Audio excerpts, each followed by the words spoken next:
রাত তখন প্রায় 2টো। গ্রামের শেষ প্রান্তে একটি ছোট ঘর, চারদিকে গভীর নীরবতা, যেন পুরো পৃথিবী ঘুমিয়ে আছে। হঠাৎ সেই ঘরের ভিতরে থাকা লোকটি ঘুম থেকে জেগে উঠল। তার বুক ধরফর করতে লাগলো, কারণ সে স্পষ্ট অনুভব করছিল ঘরের ভিতরে সে একা নয়। সে চারদিকে তাকালো, কিন্তু কাউকে দেখা গেল না। বাতাস স্থির, দরজা বন্ধ, সবকিছু স্বাভাবিক, তবুও সেই অনুভূতি অস্বাভাবিক। ঠিক তখনই ঘরের এক কোণ থেকে একটি কণ্ঠস্বর ভেসে এলো, ভয় পেও না।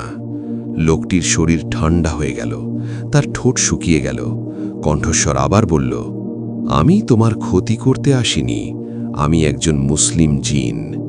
এই কথাটি শুনে লোকটির হৃদয় কেঁপে উঠল, কারণ সে জানত জিন বাস্তব এবং আল্লাহ নিজেই কুরআনে বলেছেন, আর আমি জিন ও মানুষকে সৃষ্টি করেছি শুধুমাত্র আমার ইবাদতের জন্য।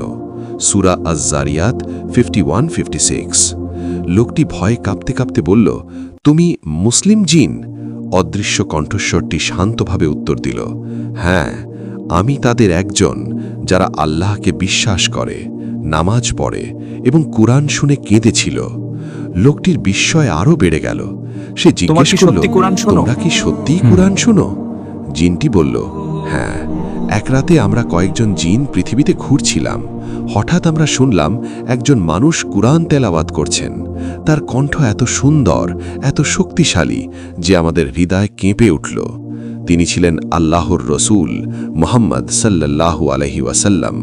তখনই আমরা বুঝলাম এটা কোনো মানুষের কথা নয়, এটা আল্লাহর কথা।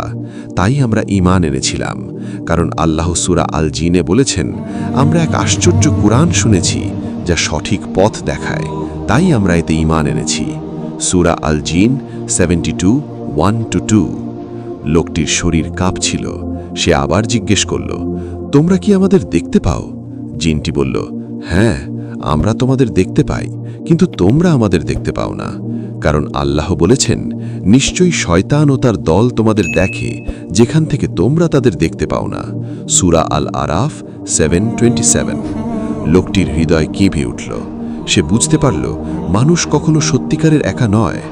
জিনটি বলল, আমরা দেখি যখন মানুষ ভাবে কেউ তাকে দেখছে না, আমরা দেখি যখন কেউ গোপনে পাপ করে, আর আমরা দেখি যখন কেউ গভীর রাতে উঠে আল্লাহর জন্য নামাজ পড়ে, তখন আকাশ রহমতে ভরে যায়।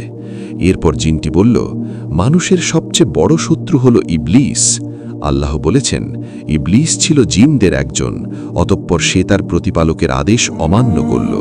সূরা আল কাহাফ 15:50।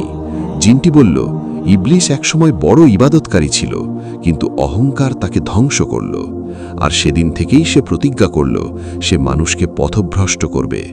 রসূল সাল্লাল্লাহু আলাইহি ওয়াসাল্লাম বলেছেন, শয়তান মানুষের শরীরে রক্তের মতো প্রবাহিত হয়। তখন লোকটির শরীর কেঁপে উঠল।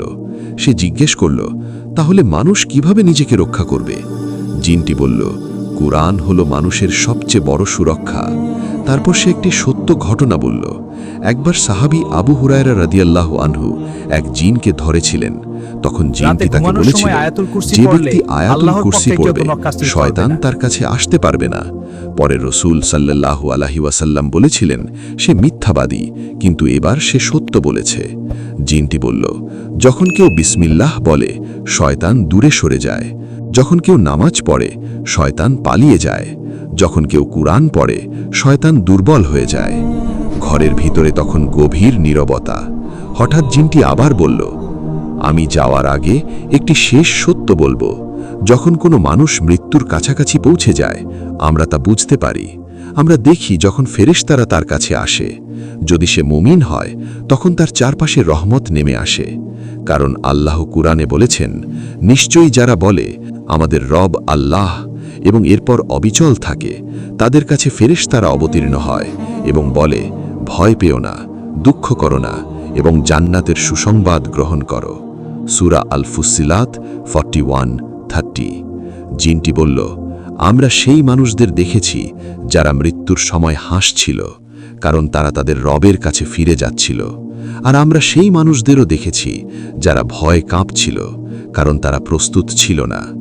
তারপর জিনটি শেষবারের মতো বলল, মনে রেখো, এই জীবন খুব ছোট। সবচেয়ে বুদ্ধিমান সেই ব্যক্তি যে মৃত্যুর জন্য প্রস্তুতি নেয়। নামাজকে ধরে রাখো, কুরআনকে ধরে রাখো, আল্লাহকে ভুলে যেও না। এরপর কণ্ঠস্বরটি ধীরে ধীরে মিলিয়ে গেল। ঠিক তখনই ফজরের আজান শুরু হলো। সেই আজানের শব্দ লোকটির হৃদয় কাঁপিয়ে দিল। সে ধীরে ধীরে উঠে দাঁড়ালো, উজু করল এবং জীবনের সবচেয়ে আন্তরিক নামাজ আদায় করল। কারণ সে বুঝেছিল এই পৃথিবীতে মানুষ কখনো একা নয়, আল্লাহ সবকিছু দেখছেন এবং একদিন সবাইকে তার রবের সামনে ফিরে যেতে হবে।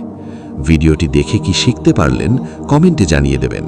আরও এরকম নতুন নতুন ভিডিও পেতে চাইলে আজই জান্নাতের সুখবর চ্যানেলটি সাবস্ক্রাইব করে রাখবেন।